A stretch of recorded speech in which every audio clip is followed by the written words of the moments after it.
And a very, very pleasant good day. This is a short live.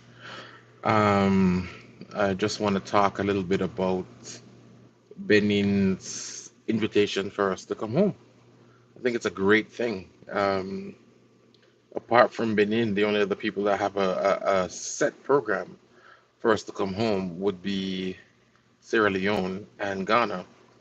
I do hear it's very, very easy to go to the Gambia, but I don't know much about the program, so I have to look into that as well.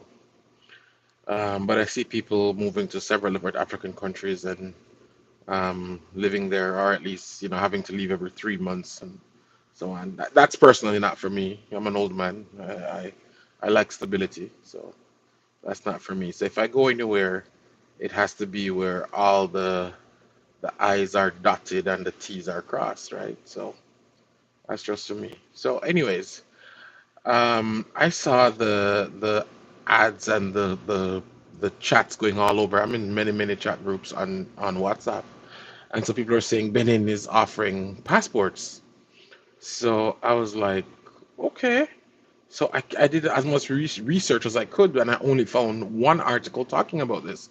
So there are many people talking about it, but everything comes back to the one article. So I said, let me call the embassy in Ottawa. I called, no answer. I emailed, the email bounced.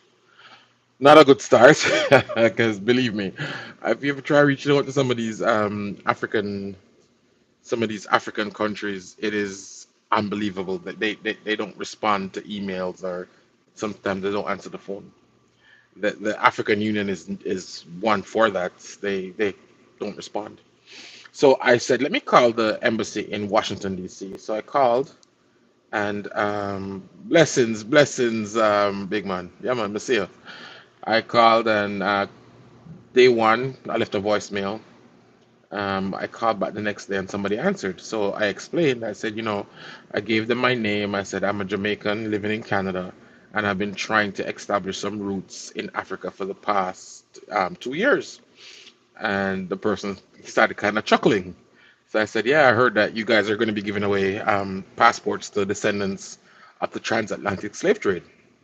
And he said, yes, it's true. It is going to happen.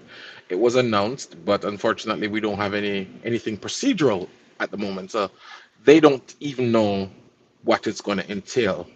So they just confirmed, yes, it's going to happen. We're excited. We're excited to have you guys home. Come, help build Benin, become part of us.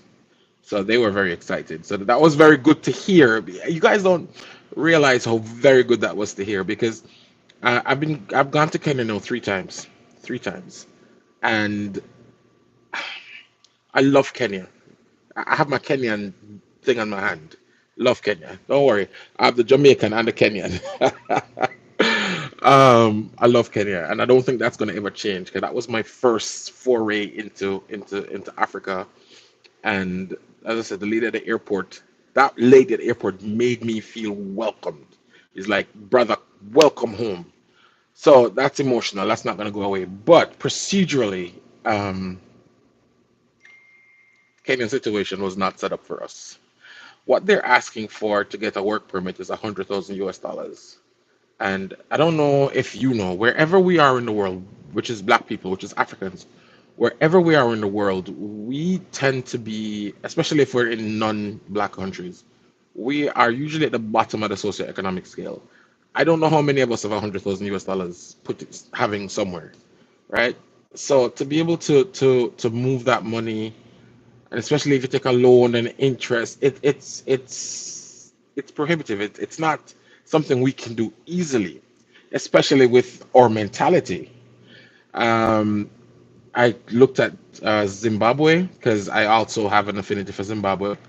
$125,000. South Africa, and I'll be honest, I never looked at South Africa, as I thought they were all xenophobic. But then I met some South Africans on Twitter, and they're warm, wonderful people. So I even looked at South Africa, $500,000. So it's a concerted effort to keep those of us who are descendants of the transatlantic slave trade, to keep us from reuniting with in Africa. Um, It's a concerted effort. So I must applaud Benin, Sierra Leone, and Ghana. I have to be careful though, and I'm going to explain why everybody needs to be careful. When I contacted the Ghanaian embassy here in Ottawa to ask about the right of abode program, they said, "Oh, no, no, you have to apply in Ghana for that particular program." I can only use my experience dealing with Kenya to say that the minute you put me in front of someone else and not an electronic procedure, you open us up to being exploited, taken advantage of, to being ripped off.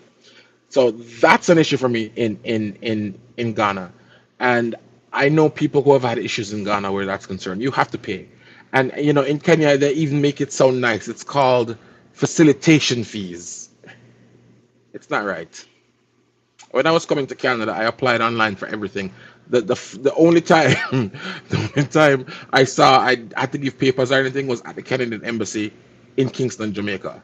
Everything was done online, and you get your visa, you come and you start whatever. So this whole thing of having you fly to the country to do these procedures leaves you open for exploitation. So with the Benin thing, I would say be careful, be very careful, because with the Ghanaian thing, people are being exploited. Sierra Leone, people say it's a cash grab, but you get a passport at the end of the day. You get a Sierra Leonean passport. So even if I have to pay that $400 for the African ancestry DNA, which I think is exorbitant, but yeah, it might be worth it. Um, and you go there for 2 weeks and you get like immersion into the culture. I think that's reasonable. And if Benin does a program similar to that, then hats off, because you know what, you get a trip to Benin out of it, but you're sure that it's you're going to get this thing at the end of it, and you're not going to go to Benin, spend a lot of money, and then get turned down. So that's all I'm hoping, that Benin really look at your procedures, do as much of it online as you possibly can. In terms of the DNA, there are tons of people here in Canada, in America, in England, in Jamaica, and wherever can do legal DNA testing. Use the same people that DNA test for the immigration for U.S., Canada, England. Use the same people, but have them do it in their own countries, and they send you the results directly. But having somebody fly there to do it there seems kind of cash grabby, so be careful of that. But it's a wonderful opportunity, and I'll be honest with you, my next trip to Africa will most likely be to Benin because I want to go see it. So I started looking at Benin videos on YouTube, and one common thread I'm seeing, it's clean. It's the cleanest country in West Africa. And I was like, I didn't know anything about Benin. My auntie did her DNA. It's my father's sister, and it said we came from Benin and Togo. So there is some DNA there, which I'm sure I'll have. But I think they just want to make sure that you're not continental African, because the program is for descendants of the slave trade. So I think that's why they're asking for the DNA component, because if you have this color should be all you need to prove that you're African. But I digress. Yeah, so I'm excited about Benin. I hope the program is something you apply online, send everything you need to send online, or go to do an interview at an embassy local in the country you are. I hope the DNA test can be done in the country you're in. So when you go to Benin, you're going to go collect your passport. And that is where I think the trip to Benin should come in. You should be able to go, it should be a 1 week thing where they immerse you in the culture. And at the end of it, there's a celebration and you get your passport. I would recommend that if anybody listening to me, but they probably won't. But yeah, it's really good. Now, back to East Africa. President Museveni, you made a massive speech saying you apologized on behalf of African leaders and chiefs because they sold some of us into slavery. I know people don't like hearing that, but it's true. We have to acknowledge it. And you said, welcome home. You said that, President Museveni. But where's the procedure? Where is the procedure? Now, bear in mind, Uganda is a lot easier to do business in than Kenya in terms of applying for a work permit and all that stuff. I mean, you can pay a consultant. about 7K US, and that 7K US is going to give you your work permit, bank account, register your company, and all that stuff. That's a package deal. So Uganda is a little bit easier in that regard. But President Museveni, you said to us, "Come home." And where's the procedure? Please, I'm begging you, put the procedure in. But anyways, guys, I'm on my lunchtime, so I said let me come on here quickly and talk about this. But I'm excited. Um, I asked to be put in a list for like a press release when this thing becomes official and when it's rolled out. So hopefully they put me on the list and I'll be able to give you guys full information. But I'll be watching this Benin thing very, very keenly. It's funny, because I was planning my next trip to Kenya because we just got back maybe about 3 weeks ago. And I said to my wife, I start planning my next trip, which would be a solo trip because she's going some other country with her girlfriends and stuff. But yeah, but with this Benin thing now, this is a game changer. This is a game changer. And I am going to be waiting by that email. I'll even go on the government website. I don't speak French. My family's bilingual. My wife and my kids are fully bilingual. My kids' school is in French, so that's a good thing. I don't speak any French. My French is as good as my Swahili, so yeah, if that's any indication. Um, but I'm gonna take a trip to Benin, so that's gonna be my first foray into West Africa because I've seen the food. I think the food in West Africa looks like some stuff we eat in Jamaica. Them love them spice, the music, everything, and the weather.